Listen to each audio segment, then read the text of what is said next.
India needed 125 in the final session and Rishabh Pant started to play his shots even as Pujara went past 50. Pujara's 212-ball vigil ended on 56, but Pant carried his charge as India attacked with less than 10 overs to go. In the end, he remained unbeaten and Washington Sundar was not out as India won with 10 overs left in the test, and this is the second consecutive 2-1 series win for India and Australia, and this is the highest chase ever at the Gabba, where Australia had not lost since 1988. And now WION sports editor Digvijay Singh here is joining us live. Thank you so much for joining us. This is the second consecutive 2-1 series win for India and Australia, and this is the highest chase ever, like we just mentioned. What can you tell us? How do you assess this? You know, just looking at the reactions online, this is being hailed as India's greatest test win overseas, and that's saying a lot, Haim, because India have won quite a lot overseas, especially in the last 10-15 years. But let me just give you a couple of instances why this claim actually holds true. Just two players in this Indian team which played this test match actually started this series in Adelaide. Cheteshwar Pujara and the captain Ajinkya Rahane.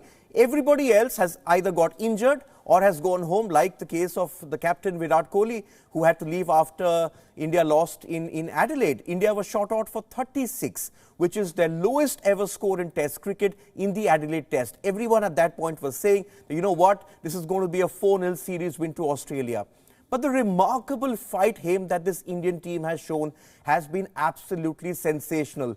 The fact that, you know, we went into this test match with our bowling attack, which had a combined experience of 4 test matches. Mohammad Siraj had played 2, Navdeep Saini had played 1, Shardul Thakur had bowled just 10 balls in a test match a couple of years back and got injured, and then T. Natarajan came in, Washington Sundar made his debut.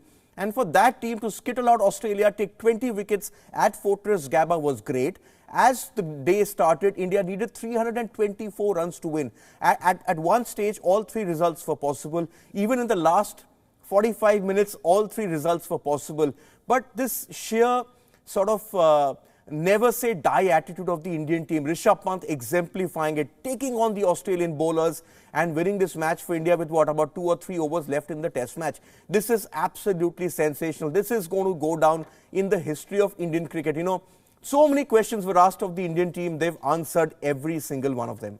Yes, I was actually going to come to that. What can you tell us about the significance of this win, since we mentioned earlier that it's Australia's first defeat at the Gabba since 1988?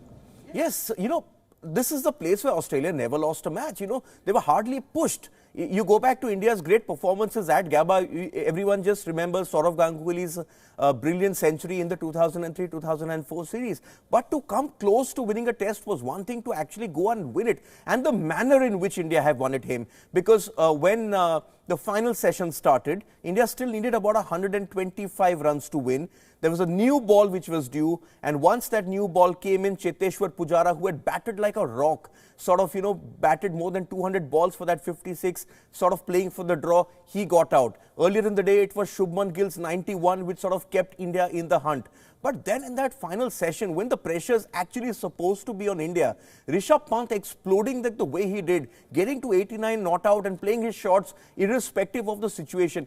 I think this is a turning point in the history of Indian cricket. To go to Australia, to beat Australia in Australia is one thing. They've done it 2 years back. But that Australian team didn't have Steven Smith, didn't have David Warner. This was a brilliant Australian attack, which is the best in the world in terms of Mitchell Starc, Pat Cummins, Josh Hazlewood and Nathan Lyon. But for this Indian team to score those runs in that final session says something, that this is a fearless bunch which didn't let that 36 all out affect them. You know, I have seen Indian teams over the past when they've gone overseas and they've got skittled out for you know, 100, 120, that sort of affects the morale. They managed to just shut that game off, and from then it's been a different team. And a lot of people were saying that once Virat Kohli goes back, what happens to the batting? I think to chase down 328 on the final day at the Gabba says something about Indian cricket, and especially how this Indian team has evolved over the last couple of years. All right. Digvijay, thank you so much for joining us with all those details. WION is now available in your country. Download the app now. Get all the news on the move.